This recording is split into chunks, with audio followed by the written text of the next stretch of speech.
사랑하는 성도 여러분, 오늘도 여러분의 모든 길 가운데 주님과 동행하시는 축복이 있기를 소망합니다. 오늘 우리가 함께 묵상하실 하나님 말씀은 잠언 25장 13절에서 17절의 말씀입니다. 충성된 사자는 그를 보낸 이에게 마치 추수하는 날의 얼음 냉수 같아서 능히 그 주인의 마음을 시원하게 하느니라. 선물한다고 거짓 자랑하는 자는 비 없는 구름과 바람 같으니라. 오래 참으면 관원도 설득할 수 있나니 부드러운 혀는 뼈를 깎느니라. 너는 꿀을 보거든 조카리만큼 먹으라. 과식함으로 토할까 두려우니라. 너는 이웃집에 자주 다니지 말라. 그가 너를 싫어하며 미워할까 두려우니라. 아멘. 오늘 본문은 일상생활에서 겪을 수 있는 여러 관계에 대한 지혜로운 처신에 대해서 다루고 있는데요. 어떤 내용이 있는지 함께 살펴보겠습니다. 먼저 잠언 기자는 충성된 사자는 그를 보낸 주인에게 추수하는 날에 시원한 냉수와 같다라고 하는데요. 실제로 농작물을 추수하는 시간대에서 일을 하게 되면 아무리 시원한 환경에 있다 할지라도 구슬땀이 흐를 정도로 노동을 하게 됩니다. 그래서 고된 노동을 하는 사람들이 가장 필요로 하는 것은 바로 시원한 냉수 같은 것이죠.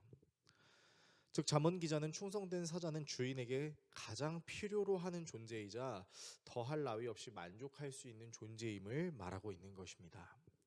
또한 관계를 중요시 여기는 사람은 선물한다고 거짓 자랑을 하지 않는데요.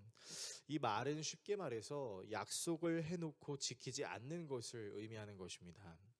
실제로 당시 유대인들이 살고 있던 팔레스타인 땅에 구름이 나타나면 대체적으로 곧 비가 내릴 것이라고 생각하는 것을 넘어서서 당연히 비가 내린다고 생각했습니다. 그런데 당연히 비가 내려질 것 같은 구름이 비를 내리지 않으면 당시 사람들은 얼마나 큰 실망을 했을까요? 따라서 잠언 기자는 약속을 지키지 못하는 존재를 비가 내리지 않는 구름으로 비유하고 있는 것입니다.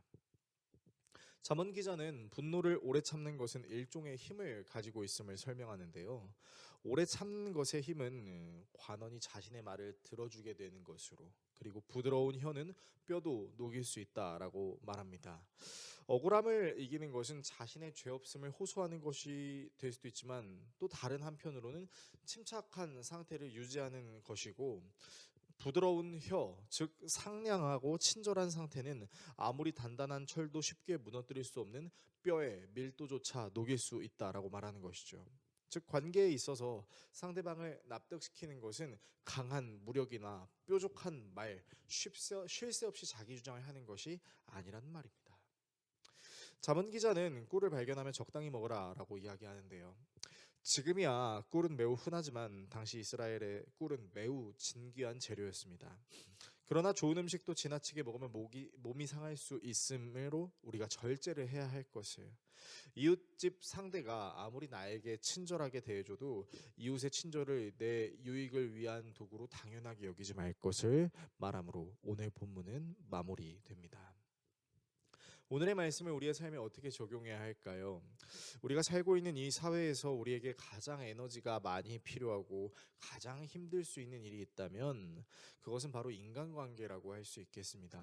실제로 많은 회사나 기업들의 퇴사자들이 손꼽는 퇴사 이유 중 가장 높은 비율을 차지하고 있는 것도 사람 간의 관계입니다. 상사의 지시를 따르지 않고 자기의 의만을 드러내는 하사에게 본이 되지 못하고 그저 소모품처럼 사용하려는 상사의 관계는 당연히 문제가 생기기 마련이죠. 또한 그럴듯한 거짓말로 약속하는 척하는 사기꾼들은 사람들의 꿈과 희망을 완전히 무너지게 만들기도 합니다. 분노를 잘 참지 못하는 사람은 분노의 이유를 찾기도 전에 자신에게 화를 입힌 상대를 무조건 깔아 뭉개야만 하고, 그런 관계는 서로 간에 절대 무너지지 않는 싸움의 구도만을 만들게 되는 것이죠. 또한 상대방의 호의를 아무 생각 없이 그저 누리게 된다면 그 호의가 권리처럼 느껴지는 착각을 할 수 있게 되고, 그 호의를 적당히 누리려고 하지 않고 과하게 누리는 것을 오히려 당연하게 생각하게 됩니다. 하나님은 하나님이 우리를 사랑하시듯 우리가 하나님 안에서 서로 사랑하는 것을 원하셨어요.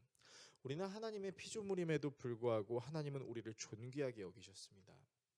그래서 예수 그리스도를 우리에게 보내주심으로 하나님을 사랑하는 것과 동일한 것이 내 이웃을 내 자신과 같이 사랑하는 것임을 가르쳐 주셨지요.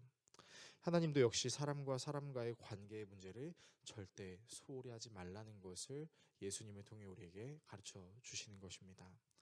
다시 시작되는 한 주, 또다시 여러 인간 관계들을 우리가 맞닥뜨리게 되겠지만 그 인간 관계 가운데 우리와 동행하시는 주님과 함께 모든 관계를 능히 감당해 나아갈 수 있는, 그래서 지혜로운 처신을 잘 해낼 수 있는 우리 모두가 될 수 있기를 예수 그리스도의 이름으로 축원합니다. 기도하겠습니다.